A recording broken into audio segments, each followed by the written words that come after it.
நீங்க தான் வெளிநாட்டுக்கு போங்கன்னு அனுப்பிச்சு வச்சது நீங்க தான். அங்க பாருங்க அவங்க அவ்வளோ சம்பாரிக்காங்க. இவங்க போய் செட்டில் ஆயிட்டாங்க. இவங்களுக்கு இந்த வேலை இருக்கு. நம்ம இந்த விவசாய பூமி வச்சுக்கிட்டு என்னங்க சம்பாரிக்கணும்? வாய்க்கும் வயித்துக்குமே சரியா இருக்கு. ஒண்ணும் மிச்சம் வரல. புள்ளைக்கு தலைக்கு ஒசந்துக்குச்சு. ஒரு வீடு கட்டணும், போணும், வரணும். போங்க. நான் இங்க சமாளிச்சுக்கிறேன். வீட்டு வேலை எல்லாம் பார்த்து சமாளிச்சுக்கிறேன். நீங்க போய் சம்பாரிச்சு காசு பணம் அனுப்புங்கன்னு அனுப்பிச்சு விட்டதும் நீங்க தான். இங்க பாருங்க இவங்களும் இங்க சாதாரணமா இல்லைங்க. ரொம்ப கஷ்டப்பட்டுக்கிட்டு தான் இருக்காங்க. இது இந்த வீடியோ பார்க்கும்போதே உங்களுக்கு தெரியும். அப்புறம் வந்துட்டு பார்த்தீங்கன்னா, அப்போ வெளிநாட்டுக்கு வந்து நம்ம சாதாரணமா வர முடியாது. கொஞ்சம் காசு பணம் கட்டிட்டு தான் வர முடியும்.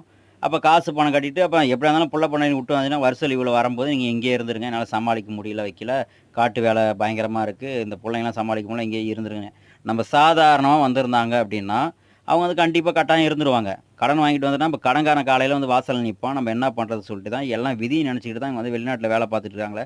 யாரும் ஊருக்கு வரக்கூடாதுன்னுலாம் கிடையாது. இது மாரிலாம் குழந்தைங்கள தூக்கிட்டு வச்சுட்டு ஜாலியா வந்து ஊர சுத்திக்கிட்டு சந்தோஷமா பொண்டாட்டி புள்ள கூட இருக்கணும்னு தான் எல்லா ஆண்களும் ஆசைப்படுறாங்க.